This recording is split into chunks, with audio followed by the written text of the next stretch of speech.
الحمد للہ رب العالمین والصلاة والسلام علی سید الانبیاء والمرسلین۔ ناظرین کرام، السلام علیکم ورحمۃ اللہ وبرکاتہ۔ میں ہوں آپ کا میزبان محمد طاہر قادری اور آپ دیکھ رہے ہیں قرآن کی دنیا۔ ہمارے ساتھ تشریف فرما ہے نوجوان اسکالر، بہت پیاری شخصیت، اور ٹاپک ایسا ہے کہ حضرت کو سننے کا مزہ آئے گا، یعنی ٹاپک کے اعتبار سے بھی مزہ آئے گا۔ حضرت علامہ مولانا مفتی بلال احمد مدنی صاحب دامت برکاتہم العالیہ، السلام علیکم ورحمۃ اللہ وبرکاتہ۔ وعلیکم السلام ورحمۃ اللہ وبرکاتہ۔ آپ خیریت سے ہیں حضرت؟ الحمدللہ، آپ ٹھیک ہیں؟ اللہ کا بڑا انعام ہے۔ مفتی صاحب، آج نوجوانوں کے لیے قرآن کا پیغام۔ واہ، ویسے قرآن کا پیغام آپ دیگر ٹاپکس کے حوالے سے بھی آپ دیتے ہی رہتے ہیں، پر نوجوانوں کے لیے پیغام آج ایک نوجوان عالم دین اسکالر نے ہمیں دینا ہے۔ میں کہہ سکتا ہوں کہ نو ہٹا دیں؟ جی، میں کہہ سکتا ہوں کہ نو ہٹا دیں؟ نہیں حضرت، آپ نوجوان ہی ماشاءاللہ دکھتے ہیں۔ اللہ تعالیٰ آپ کے اس شباب کو سلامتی عطا فرمائے۔ میں اس سے قبل کہ وہ سب سوالات آپ سے کچھ کروں، میں کچھ باتیں ناظرین سے کرنا چاہتا ہوں موضوع کے تعلق سے۔ ناظرین کرام، دیکھیں، نوجوانوں کے لیے قرآن کا پیغام، اس ٹاپک کو سننے اور سمجھنے کے لیے کچھ ابتدائی گفتگو کہ نوجوان کسی بھی قوم کا سب سے قیمتی سرمایہ ہوتے ہیں۔ الحمدللہ ہمیں یہ احساس ہے۔ انہی کے جذبے سے قومیں بنتی ہیں، انہی کے کردار سے امت کا مستقبل سنورتا ہے۔ مگر آج کا نوجوان ایک ایسے دور میں جی رہا ہے کہ جہاں خواہشات کی کثرت، نظریات کی الجھن اور سمتوں کی گمراہی نے اس کے دل و دماغ کو بے سکون کر دیا ہے۔ ایسے میں اگر کوئی چیز ہے جو اسے راستہ دکھا سکتی ہے تو وہ صرف اور صرف قرآن کا پیغام ہے۔ قرآن نوجوان کو یہ نہیں کہتا کہ دنیا چھوڑ دو، بلکہ یہ سکھاتا ہے کہ دنیا میں رہ کر بھی اپنے دل کو اللہ سے جوڑ لو۔ قرآن کہتا ہے، قل ان صلاتی ونسکی ومحیای ومماتی للہ رب العالمین، یعنی میری زندگی اور میری موت سب اللہ کے لیے ہے۔ واہ، یہ آیت نوجوان کو یہ سبق دیتی ہے کہ کامیابی صرف شہرت یا دولت میں نہیں، بلکہ مقصد حیات کو پہچاننے میں ہے۔ ناظرین کرام، قرآن نوجوانوں کو خواب نہیں، عمل کا پیغام دیتا ہے۔ حضرت یوسف علیہ السلام کا عزم، حضرت ابراہیم علیہ السلام کی جوانی کی قربانی اور اصحاب کہف کی استقامت، یہ سب قرآن میں نوجوانوں کے لیے مثالی کردار ہے۔ یہ ہمیں بتاتے ہیں کہ اگر ایمان پختہ ہو تو نوجوان زمانے کی طوفانی لہروں میں بھی ثابت قدم رہتا ہے۔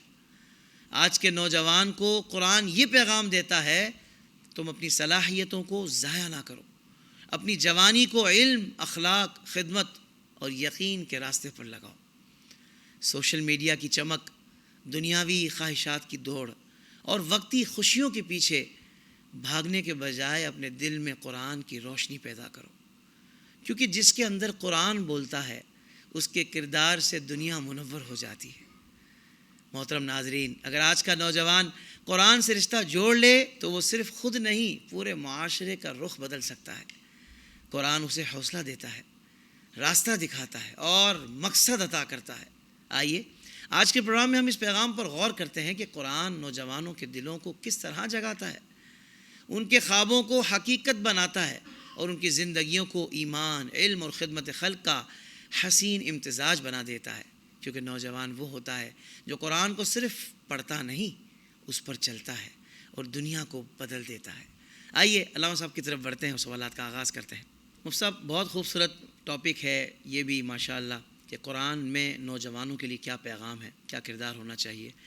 تو حضرت آغاز میں یہ ارشاد فرمائیں کہ آج کا نوجوان سوشل میڈیا کے ذریعے مختلف گمراہ کن نظریات، مغربی کلچر اور عجیب و غریب افکار سے متاثر نظر آتے ہیں۔ ایسے میں ان چیزوں سے خود کو بچانے کے لیے قرآن ہمیں کیا رہنمائی فراہم کرتا ہے؟ ہم قرآن سے پوچھتے ہیں۔ جی، بسم اللہ الرحمن الرحیم، اللہم رب اشرح لی صدری ویسر لی امری واحلل عقدۃ من لسانی یفقہوا قولی۔ دیکھیں، کہا جاتا ہے کہ اگر کرنے والے کاموں میں لگ جاؤ گے تو نہ کرنے والے کاموں سے خود بچ جاؤ گے۔ واہ واہ واہ واہ۔ تو جو کام کرنے کے ہیں اگر انسان اس میں لگا ہو تو ابھی جو آپ نے چند مثالیں دی کہ گمراہ کن نظریات، اور ہم دیکھتے ہیں کہ سوشل میڈیا پہ وہ اسکرولنگ جب کرتا ہے تو اب کچھ سمجھ میں نہیں آتا کہ کیا چیز اس کو دیکھنی چاہیے اور کیا نہیں دیکھنی چاہیے۔ اللہ اکبر۔ تو وہ بعض اوقات نہ دیکھنے والی چیزیں دیکھ رہا ہوتا ہے، سمجھتا ہے کہ کوئی اسلامک کانٹینٹ ہے، میں کچھ سن لوں، لیکن ہر آدمی سننے جیسا بھی نہیں ہوتا، کیونکہ اپنے عقیدے کی، اپنے نظریات کی حفاظت کرنا یہ بھی تو ضروری ہے نا۔ بالکل۔ اچھا، پھر بعض اوقات جب اسی میں آپ چلتے ہیں تو اب چونکہ آزادی اتنی ہے کہ ایک آپ نے اسلامک کانٹینٹ دیکھا، اب اس کے بعد اگلی چیز کیا آئے گی، اس کے بعد اگلی چیز کیا آئے گی، اور پھر اس کے بعد جب آپ لوگوں کے کمنٹس دیکھیں گے پھر آپ کا دل چاہے گا کہ آپ بھی اس پہ کمنٹس کریں. تو اب وہ اتنا دور بندہ نکل جاتا ہے کہ اپنے اصل مقصد سے بہت دور ہو گیا. قرآن کیا کہتا ہے؟ وَإِذَا مَرُّوا بِاللَّغْوِ مَرُّوا كِرَامًا. عباد الرحمن کی شان یہ ہے, اللہ کے بندوں کی شان یہ ہے کہ جب کبھی اس طرح کی بات پر سے گزرتے ہیں نا تو اپنی عزت بچا کر گزر جاتے ہیں. اللہ اکبر. یہ صرف اسی وقت کے لیے یہ آیت نہیں تھی کہ 4 لوگ کھڑے کسی کی برائی کر رہے ہیں اور آپ گئے اور برائی کر رہے ہیں تو آپ اپنا دامن بچا کر نکل گئے. نہیں, اگر آپ اپنے کمرے میں اکیلے بیٹھے ہیں, آپ اپنے سسٹم پر ہیں, آپ سوشل میڈیا پہ ہیں, آپ کے لیے بھی یہی آیت ہے کہ جب آپ کسی ایسی جگہ سے گزر رہے ہیں اور لوگ فضول گفتگو میں لگیں تو آپ اپنی عزت بچا کر وہاں سے نکل جائیں. آپ کو اس میں پڑھنے کی ضرورت نہیں ہے, کیونکہ اللہ تعالیٰ نے عباد الرحمن کے لیے کیا فرمایا. دیکھیں ہم نوجوان ضرور ہیں مگر اللہ کے بندے بھی تو ہیں نا. اللہ نے کیا فرمایا؟ وَعِبَادُ الرَّحْمَنِ الَّذِينَ يَمْشُونَ عَلَى الْأَرْضِ هَوْنًا وَإِذَا خَاطَبَهُمُ الْجَاهِلُونَ قَالُوا سَلَامًا. 2 بات ہے. پہلی بات یہ کہ زمین میں اکڑ کر نہ چلو, یعنی یہ کہ کہیں پر بھی تکبر نہیں ہونا چاہیے, چاہے تم سوشل میڈیا پر ہو, چاہے تم اپنے دوستوں کے درمیان ہو, چاہے لوگوں کے درمیان ہو, چاہے ماں باپ کے سامنے ہو, چاہے بہن بھائیوں کے سامنے ہو, تکبر نہ ہو. اللہ تعالیٰ تکبر کو پسند نہیں فرماتا. دوسری بات یہ ہو کہ وَإِذَا خَاطَبَهُمُ الْجَاهِلُونَ, جب یہ اس چیز کا یوں سمجھیں کہ کام بہت زیادہ یا اس چیز کی جو اپلیکیشن ہے وہ بہت زیادہ سوشل میڈیا پر ہوتی ہے کہ جاہلوں سے آمنا سامنا, لوگ ان سے گفتگو کرتا ہے, بات چیت کرتا ہے میسیجز کے ذریعے, اور بہت سارا وقت آج کا نوجوان میسیجز میں ضائع کر دیتا ہے یا کمنٹس پڑھنے میں. کچھ لوگ ایسے ہوتے ہیں جو ہزاروں کمنٹس, سینکڑوں کمنٹس پڑھنے کی ان کی عادت ہوتی ہے, اور پھر اس کے بعد برے کمنٹس اور گندے کمنٹس سننے کے بعد معاذ اللہ گالیاں دیکھنے کے بعد پھر خود سے بھی گالیاں دینا یا بری باتیں کرنا کہ تم نے میرے فلاں کو یہ کہا تو اب میں بھی تمہیں یہ کہوں گا. اگر خدا نخواستہ وہ کسی پولیٹیکل پارٹی کا اگر حصہ ہے تو وہاں وہ پولیٹیکل جنگ شروع ہو جائے گی. سیاسی پارٹی کا حصہ ہے وہاں وہ جنگ شروع ہو جائے گی. نظریات کی بات ہوگی تو وہاں جنگ شروع ہو جائے گی. بھائی رب فرما رہا ہے کہ وَإِذَا خَاطَبَهُمُ الْجَاهِلُونَ قَالُوا سَلَامًا, ان کو سلام اعراض کرو اور نکل جاؤ. سلام اعراض کرو. واہ واہ. یعنی یہاں یہ سلام نہیں کہ السلام علیکم ورحمۃ اللہ. واہ واہ واہ, یہ آپ نے بڑا خوبصورت لفظ کہا. واہ. یہاں یہ سلام نہیں کہ آپ مصافحہ کریں, اسے گلے ملیں اسے, کیونکہ یہ بات جاہلوں سے ہو رہی ہے. وَإِذَا خَاطَبَهُمُ الْجَاهِلُونَ قَالُوا سَلَامًا, سلام اعراض کر کے نکلیں, یعنی جان چھڑانے والا کام کرنا ہے. یہاں سے نکل جائیں. اس گلی میں اپنا کام نہیں ہے, ٹائم بھی ضائع ہوگا, آپ کی انرجی ضائع ہوگی. آپ کی انرجی بہت قیمتی ہے. جی, ایک ایک سیکنڈ جو زندگی کا ہمارا گزر رہا ہے وہ بڑا قیمتی ہے.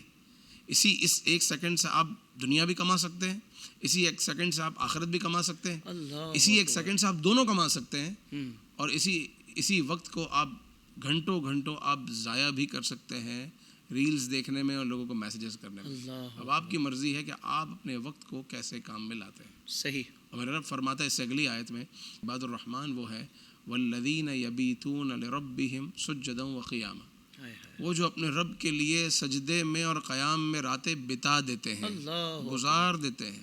یہ آیت میں اگر کہوں کہ بزرگوں کے لیے ہی فقط نہیں ہے کہ جناب جب ہم 50-60 سال کے ہو جائیں گے, 70 سال کے ہو جائیں گے, پھر اللہ کریں گے, پھر مصلی بچھائیں گے.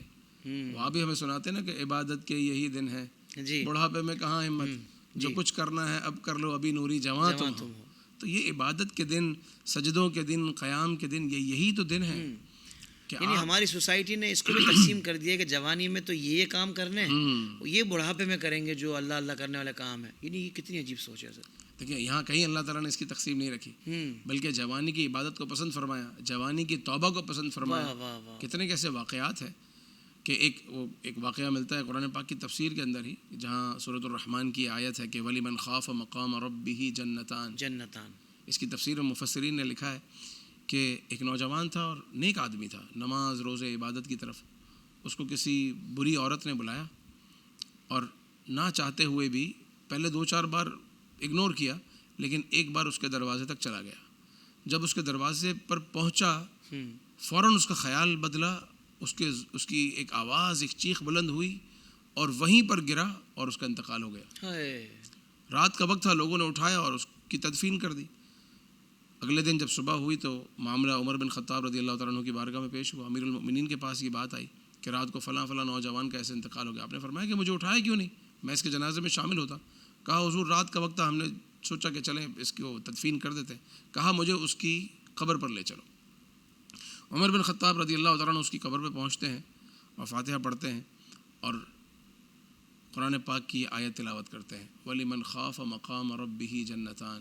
کہ جو اپنے رب کے حضور کھڑے ہونے سے ڈرے اس کے لیے 2 جنتیں ہیں. ہائے ہائے ہائے. قبر سے آواز آتی ہے امیر المؤمنین میرے رب نے مجھے 2 جنتیں عطا فرما دی. سبحان اللہ سبحان اللہ. یہ وہ نوجوان تھا, اللہ. وہ شخص بھی نوجوان تھا. دیکھیں اللہ تبارک و تعالیٰ سے ڈر خوف یہ 50-60 سال کی عمر کے بعد کا نہیں ہے. جہاں آپ نے ہوش سنبھالا 12 13 14 15 سال آپ کی عمر ہوئی, آپ بالغ ہوئے, یہاں سے آپ کا حساب کتاب شروع ہو گیا. ایک ایک چیز لکھی جا رہی ہے, ایک ایک چیز آپ کو بیان کرنی ہے, یہ ایک ایک چیز نامہ اعمال میں تیار ہو رہی ہے اور بندہ اپنے نامہ اعمال کو لے کر اپنے ساتھ پھر رہا ہے. قیامت کے دن جب آئے گا تو یہ سب کچھ اس کو پڑھ کر سنانا ہوگا. جو کچھ کیا ہے اندھیروں میں, اجالے میں, بند کمروں میں, آپ نے اپنے موبائل پر, اپنے آئی پیڈ پر, آپ نے اپنی کمپیوٹر پہ جو کچھ کیا ہے, اگر خدا نخواستہ بغیر توبہ کیے دنیا سے چلا گیا تو یہ سب کا سب سنانا ہوگا. وہ قرآن پاک میں ہے نا, اقرأ کتابک, اپنی کتاب پڑھ. اقرأ کتابک کفا بنفسک اليوم علیک حسیبا. دیکھ لے کہ ہم اپنا نامہ اعمال پچھلی 4 دن کی زندگی جو میں نے کل پرسوں اور اس سے پہلے جو میں نے, آج کا نوجوان خاص طور پر سنے اور سمجھے کہ میں نے جو پچھلے 4 دن گزارے وہ میں 4 لوگوں کے آگے بیان کر سکتا ہوں کہ میں نے کیا کیا, آج کیا کیا, کل کیا کیا, پرسوں کیا کیا, اس سے پہلے کیا کیا. ہم 4 دن کا حساب 4 لوگوں کو نہیں سنا سکتے. قیامت کے دن اقرأ کتابک کفا بنفسک اليوم علیک حسیبا. یہ کتاب ہی تیرا حساب لینے کے لیے کافی ہے. تو بندہ آج رک جائے یہ نوجوانی میں, کیونکہ دیکھیں کوئی نوجوان یہ نہیں کہہ سکتا کہ مجھے بوڑھا ہونا ہے. آپ کے پاس کیا گارنٹی ہے؟ کیا جوان نہیں مرتے, کیا نوجوان نہیں مرتے, کیا حادثے نہیں ہوتے, کیا اب آج کل تو جو ہے اگر کہا جائے کہ ہارٹ اٹیک زیادہ تر جوانوں کو ہو رہے ہیں, ہے کہ نہیں؟ جی ایسا ہے. تو بالکل, تو قرآن پاک کی آیت پر عمل کرتے ہوئے آدمی اپنے آپ کو بچا لے. والذین یبیتون لربہم سجدا وقیاما, اور پروردگار عز و جل کے اس راستے پر آ جائے جو رب نے فرمایا. پھر اگلی بات کہی گئی کہ والذین اذا انفقوا, جب خرچ کرنے کی باری ہو تو وہاں اسراف نہ کرے. والذین اذا انفقوا لم یسرفوا ولم یقتروا وکان بین ذلک قواما. یہ نوجوان کے لیے پیغام ہے کہ جہاں خرچ کرتے ہیں تو بعض اوقات لوگوں کو دکھانا ہے تو رولیکس گھڑی بھی ہونی چاہیے, تو ہمارے پاس گاڑی بھی بی ایم ہونی چاہیے, بینٹلی ہونی چاہیے. اسٹیٹس کانشیس بہت زیادہ ہو جاتے ہیں. جیسے جیسے بزنس بڑھتا ہے ایسے لوگوں کو دکھانا بھی ضروری ہے. اور رب فرماتا ہے والذین اذا انفقوا لم یسرفوا, یہ اسراف نہیں کرتے. آپ اچھا پہنے, اچھے سے اچھا پہنے, مگر لوگوں کے لیے نہیں, لوگوں کے لیے نہیں, اپنے لیے جو اپنے آپ کو اچھا لگتا ہے, آپ کی ضرورت ہے, آپ کو اچھا لگتا ہے. اگر میں کہتا ہوں کہ کوئی برانڈڈ گھڑی بھی پہنتا ہے مگر اس لیے پہنتا ہے کہ بھائی مجھے پسند ہے, مجھے کمفرٹ فیل ہوتا ہے, مجھے اچھی لگتی ہے, مجھے دیکھنے میں بھلی لگتی ہے, بھلے پہنے. لیکن جس دن دوسروں کو دکھانے کے لیے پہنی, اس نے اپنے آپ کو کھو دیا. اس بات کا اندازہ لگائے کہ ہم پرفیوم عطر لگاتے ہیں, کیوں لگاتے ہیں؟ خوشبو ہے. یہی پرفیوم بندہ اس لیے لگاتا ہے کہ میں نماز کے لیے کھڑا ہو رہا ہوں تو میں عطر لگاؤں, میں پرفیوم لگاؤں, میں خوشبو لگاؤں, ثواب ملے گا. آپ اپنے لیے لگائیں, نماز کے لیے لگائیں, عبادت کے لیے لگائیں, ٹھیک ہے. اگر آپ لوگوں کا میں ایک ماحول اچھا رکھنا چاہتے ہیں اس لیے لگاتے ہیں تاکہ مجھ میں سے کوئی بیڈ اسمیل نہ آئے, وہ ٹھیک ہے. لیکن خاص امپریس کرنے کے لیے مہنگے مہنگے پرفیوم آپ لوگوں کے لیے لگاتے ہیں تو بھائی لوگوں کے لیے جیا تو کیا جیا. تو رب فرما رہا ہے کہ جب خرچ کرو والذین اذا انفقوا لم یسرفوا ولم یقتروا, کنجوسی بھی نہ کرو, ایسے بخیل بھی نہ ہو کہ دوستوں کے ساتھ جب بھی جاؤ تو اس کو ہی کھلانا ہے, میں ہمیشہ جو ہے وہ کبھی جیب میں آ جائے نا, تو یہ بھی نہ ہو. تو وکان بین ذلک قواما, ان دونوں کے درمیان ہونا چاہیے. آگے پھر مزید چیزیں, مزید آیتیں بھی ہیں, مگر سبحان اللہ, انشاءاللہ اگلے سوال پہ لیتے ہیں. کیا کہنے ہیں مفتی صاحب, سبحان اللہ, کیا خوبصورت انداز سے نوجوانوں کی آپ تربیت فرما رہے ہیں. یقیناً سب کے لیے اس میں پیغام ہے. اور وہ وہی والی بات ہے کہ بعض اوقات والدین پریشان ہوتے ہیں کہ ہمارا بچہ اب سمجھتا نہیں ہے, اب وہ موبائل کا بھی اتنا مس یوز کر رہا ہے کہ ہم کیسے سمجھائیں. تو ایک بات یاد رکھیے گا کہ اب وہ پہلے والا معاملہ نہیں ہے کہ کسی خاص کالونی میں جا کر لوگ گناہ کے لیے جاتے تھے. اب تو موبائل کے اندر دنیا بھر کی خرافات موجود ہیں. اب آپ کا بچہ یا آپ اسی صورت میں بچ سکتے ہیں کہ آپ نے اپنے بچے کی تربیت میں خوف خدا اور محبت مصطفیٰ شامل کی ہو. اگر یہ دونوں چیزیں کبھی آپ نے اپنے نصاب میں خود بھی نہیں رکھی اور بچوں کے لیے بھی کبھی آپ کی پلاننگ میں نہیں تھی, تو پھر یہ جو آپ نے بیج بویا تھا پھر آپ کو فصل تو کاٹنی پڑے گی.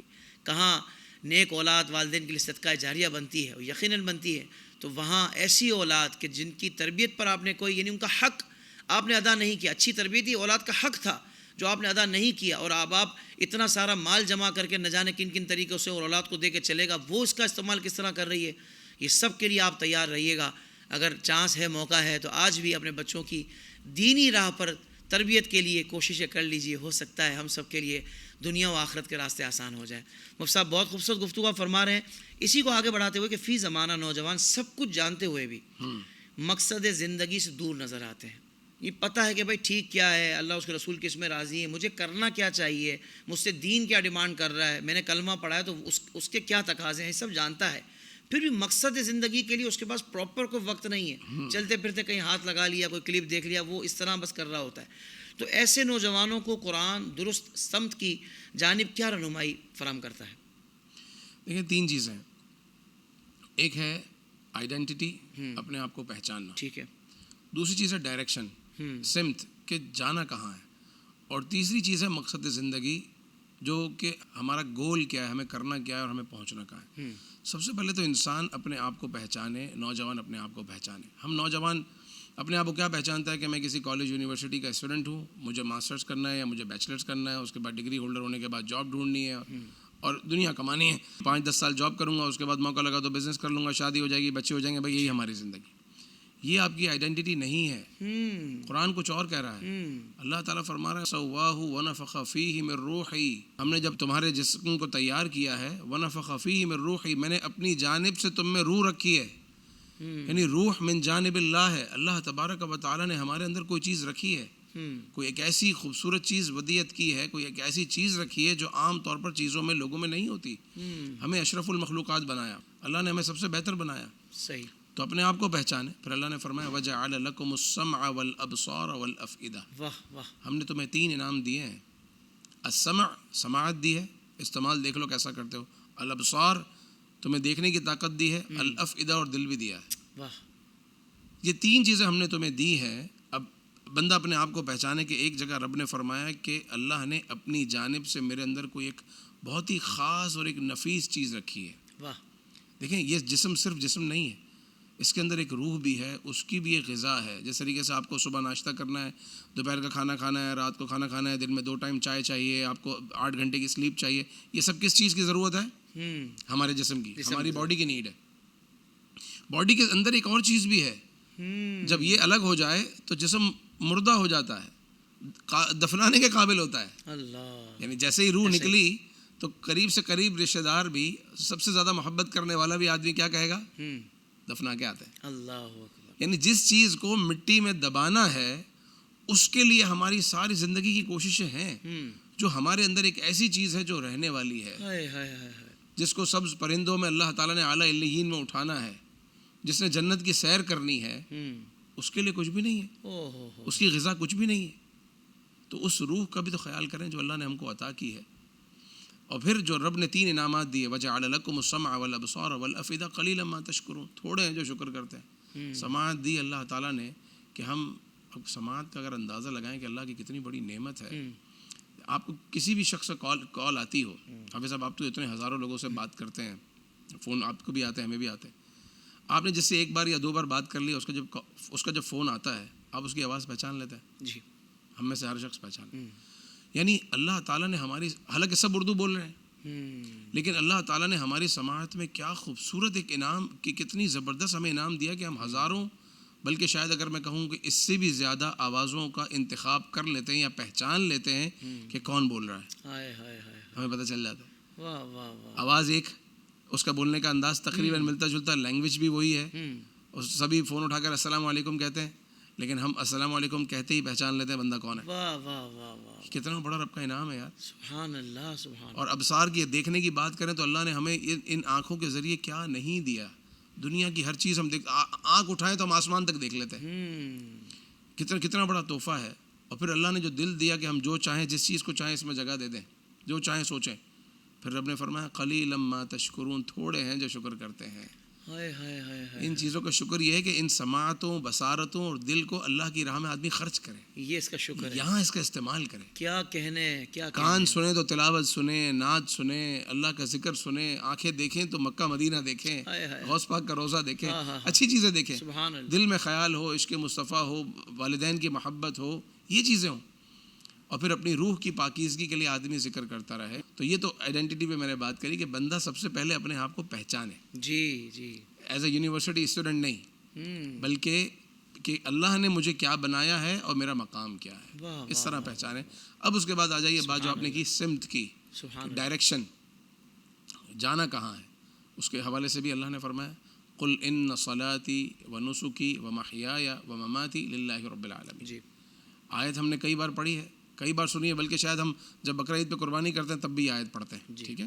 ان صلاتی میری نماز، و نسکی میری قربانی، و محیایا میری زندگی، و مماتی اور میری موت، ہاں یہ سب چیزیں کس کے لیے؟ للہ رب العالمین، اللہ کے لیے جو تمام جہانوں کا پالنے والا ہے۔ سبحان اللہ ان چار چیزوں کو اللہ نے بیان کیا کہ تمہاری سمت اور ڈائریکشن یہ ہے کہ تمہارا ہر عمل اللہ کے لیے ہو، واہ واہ واہ عبادتیں بھی، ریاضتیں بھی، صدقے خیرات بھی، تمہارے نسک بھی، مناسک حج بھی، مناسک قربانی بھی، سب ومحیایا اور جینا بھی، چاہے نوجوان کا جینا ہو، چاہے جوان کا جینا ہو، چاہے ادھیڑ کا جینا ہو، چاہے بوڑھے کا جینا ہو، سب کا جینا مرد اور عورت کس کے لیے ہو؟ للہ، اللہ کے لیے ہو، اور پھر مرنا بھی اللہ کے لیے ہو۔ ہائے ہائے ہائے تو جب ہر چیز اللہ کے لیے، اب نوجوان یہ دیکھے کہ میں جو زندگی گزارتا ہوں، میں صبح شام دوپہر کرتا ہوں، آتا ہوں جاتا ہوں، ملتا ہوں ملاقات کرتا ہوں، یہ اللہ کے لیے ہے یا اللہ کے علاوہ کسی اور کے لیے ہے؟ نعت پڑھنے والا دیکھے میں اللہ کے لیے پڑھتا ہوں، تلاوت کرنے والا دیکھے میں اللہ کے لیے تلاوت کرتا ہوں، امام دیکھے کہ میں نماز کس کے لیے پڑھاتا ہوں، مبلغ دیکھے کہ میں بیان کس کے لیے کرتا ہوں، قاری دیکھے کہ میں پڑھتا کس کے لیے ہوں، بزنس کرنے والا دیکھے کہ میں کماتا کس کے لیے ہوں۔ للہ، اپنی زندگی میں ایک یہ لفظ لے آئیں کہ بس میرا ہر عمل بس تیرے واسطے ہو، اللہ اکبر، جو کروں میں رب کے لیے کروں، کر اخلاص ایسا آتا یا الہ، سبحان اللہ جو ہو اللہ کے لیے، تو پھر معاملے خود صحیح ہو جائیں گے۔ بندہ اللہ کے لیے گناہ تو نہیں کرے گا نا، جب جینا ہی اللہ کے لیے ہے واہ واہ واہ، تو اس کے مطابق اس کے مطابق چلے گا، واہ واہ تو یہ سمت سیدھی ہو گئی، اب وہ رائٹ لیفٹ نہیں جائے گا، اب وہ سیدھے سمت پہ چلے گا۔ اور پھر اس کے بعد ہے مقصد زندگی، جب آدمی یہ دو اسٹیپ پورے کر لے گا تو اگلی چیز یہی ہے کہ اسے پھر فمن زحزح عن النار وادخل الجنۃ فقد فاز، جو جہنم سے بچا کر جنت میں داخل کر دیا گیا وہی کامیاب ہو گیا۔ ہم نے انس و جن کو اپنی عبادت کے لیے پیدا کیا، جب اس مقصد پر آپ چلے اور سمت بھی یہ ہے اور یہ سب چیزیں ہیں، تو اگلی چیز پروردگار عز و جل کسی بھی اچھے عمل کرنے والے کے عمل کو ضائع نہیں کرتا۔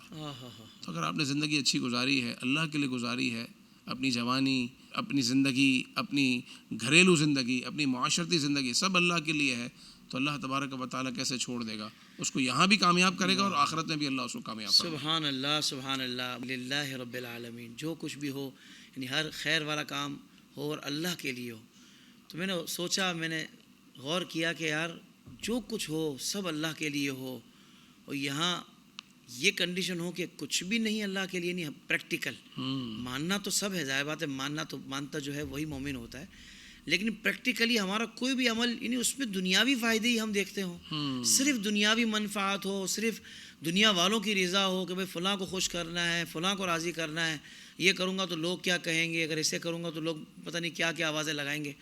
بھئی کب تک دنیا والوں کے لیے ہم جئیں گے؟ یعنی زندگی کا حقیقی مقصد بھی قرآن بتاتا ہے، اور پھر اس پر جو انعامات ہیں وہ بھی قرآن ہمیں بتاتا ہے۔ اب کس بات کی دیر ہے؟ چاہیے بھی آپ کو جنت ہی نہیں، ہم سب کو جنت چاہیے، ہم سب جنت میں جانا چاہتے ہیں، ظاہر بات ہے کوئی یہ نہیں چاہتا کہ یار آخرت ہماری خراب ہو، تو اس لیے ہمیں اس پر بھی غور کرنا چاہیے کہ اللہ تبارک و تعالیٰ نے ہمیں مکمل رہنمائی قرآن کے ذریعے عطا فرمائی، اپنے محبوب صلی اللہ علیہ وآلہ وسلم کی جو زندگی مبارک زندگی اس کے ذریعے فرمائی ہے۔ میں کہتا ہوں اب راستے پہ آ جانا چاہیے۔ اللہ تعالیٰ ہم سب کو عمل کی توفیق عطا فرمائے۔ سبحان اللہ، مفتی صاحب آپ بہت کمال گفتگو آپ نے فرمائی ہے، اور مجھے لگتا ہے آپ زبردستی اپنے آپ کو روکتے ہیں، آپ کو جو نا وہ کئی دلائل، جیسے وہ ظاہر بات ہے قرآن ایسا اللہ پاک کا کلام ہے کہ یہ بس باتیں اتر رہی ہوتی ہیں اس موضوع پر، پھر ظاہر بات ہے کہ بہت سارے مقامات پر بات ہوتی ہے۔ تو مفتی صاحب یقیناً اگلے سوال کے لیے، اگلی بات کے لیے اور پروگرام کے وقت کو دیکھ کر اپنے آپ کو روکتے ہیں کہ چلیں اب آپ اور سوال کر لیں۔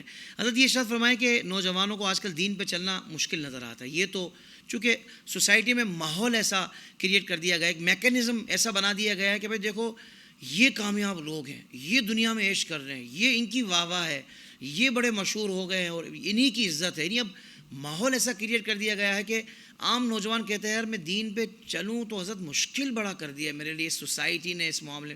تو کس طرح بندہ اس سے اپنے آپ کو مستغنی کر لے، یعنی اس سے استغنا حاصل کر لے کہ بھئی اب دنیا کچھ بھی کہے، میرا رب کس میں راضی ہے، رب کے محبوب کس میں راضی ہے، میں نے اس پہ چلنا ہے۔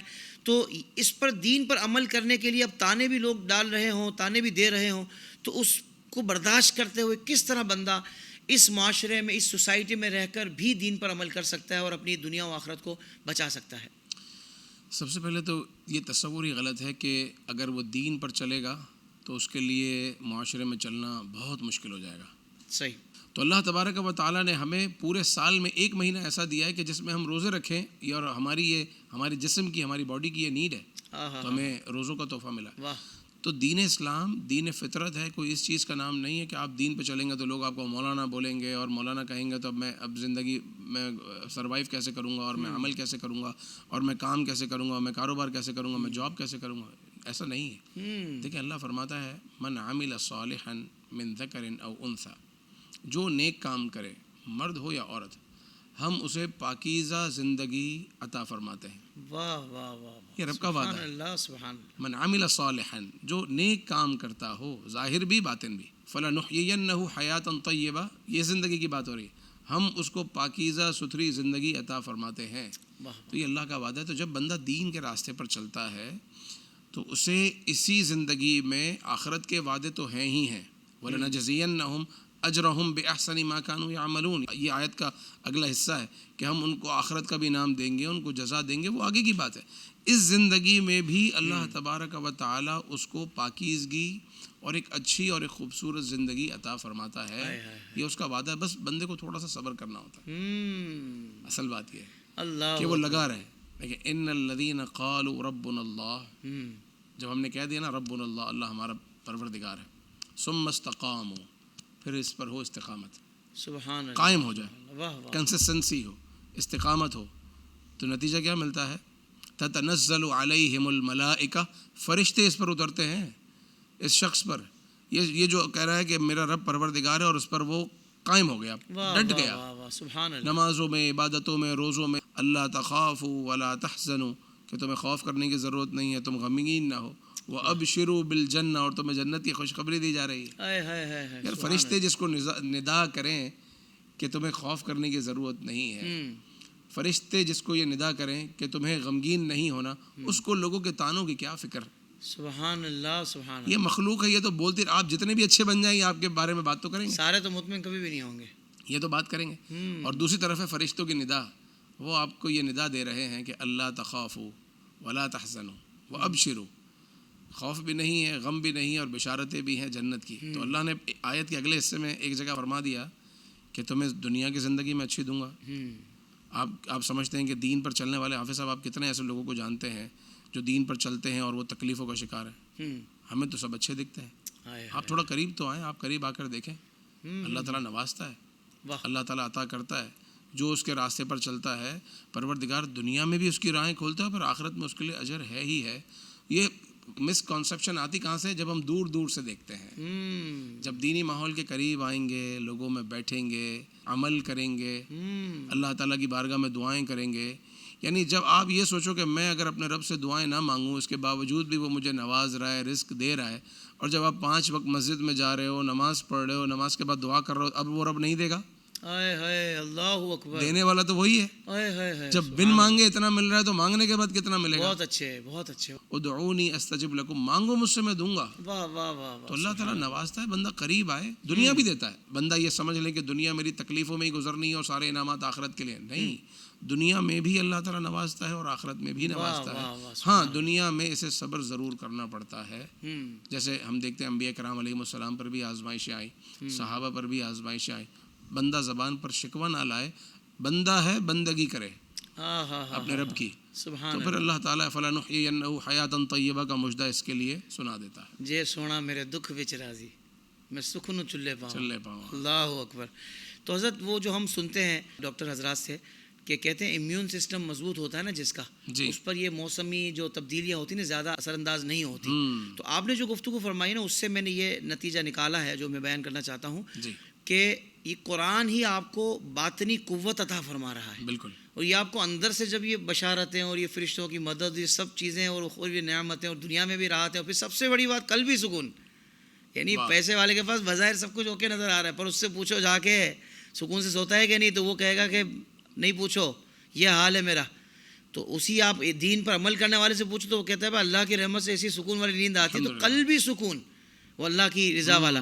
تو وہی والی بات ہے حضرت کہ جب یہ باطنی قوت آپ کو اندر سے آپ کو مضبوط کرتی ہے نا، تو پھر یہ لوگوں کے تانے اور یہ سوسائٹی کی باتیں اور میں کیسے ترقی کروں گا، پھر یہ باتیں واقعی آپ کے اندر آپ کے سامنے بے وقت ہو جاتی ہیں، بے حیثیت ہو جاتی ہے. بندہ کہتا ہے بھائی میرا رب ہی نواز رہا ہے مجھے، اور وہی نوازے گا چاہے یہ بظاہر مجھے پسند کرے نہ کرے. کیا خوبصورت آپ نے گفتگو فرمائی مفتی صاحب، میں آپ کا شکریہ ادا کرتا ہوں. آپ نے بہت مختصر وقت میں بہت جامعیت کے ساتھ گفتگو فرمائی. اللہ تعالیٰ آپ کو جزائے خیر عطا فرمائے. بھائی بیسیکلی یہ پروگرام اتنی مختصر گفتگو اتنے بڑے ٹاپک پر ایک ٹیزر ہوتا ہے، یہ ایک فکر بیدار کرتا ہے، ایک شعور بیدار کرتا ہے کہ دیکھیں یہ کچھ بات ہوئی ہے تو کیا آپ اور سننا چاہیں گے. اگلا واقع اس کو دل کی کیفیت بدل دی. وہ کہتا ہے کہ یار اب تو میرا دماغ کھل گیا، میں اس بات کی مجھے سمجھ آ گئی کہ میں نے اب قرآن سے ہی باتیں کرنی ہے، قرآن سے ہی پوچھنا ہے کہ بھائی میری رہنمائی مزید کیسے ہوگی. اور پھر نبی پاک صاحب الاولاق اللہ کے آخری نبی حضرت محمد مصطفیٰ صلی اللہ علیہ وآلہ وسلم کی زندگی، اللہ اکبر، آپ کا اسوہ حسنہ، یہ تو ظاہر بات ہے کہ صبح قیامت تک آنے والے لوگوں کے لیے قابل عمل ہے، قابل تقلید ہے. پھر ہمیں فکر کس بات کی، فعل بھی موجود ہے نبی پاک صلی اللہ علیہ وسلم مبارک زندگی کی صورت میں، تو پھر ہمیں یہاں وہاں بھٹکنے کی ضرورت نہیں ہے. اللہ تبارک و تعالی ہم سب کے سینوں کو قرآن کے نور سے منور فرما دے. نبی پاک صلی اللہ علیہ وسلم کے ارشادات سے ہمارے چہروں کو اور ہمارے قلب کو جگمگا دے. قبلہ مفتی صاحب کا بھی شکریہ، ناظرین کرام آپ کا بھی شکریہ. اگلے پروگرام میں ایک اور ٹاپک کے ساتھ پھر حاضری ہوگی. دیکھتے رہیے قرآن کی دنیا. تب تک اجازت. السلام علیکم ورحمۃ اللہ وبرکاتہ.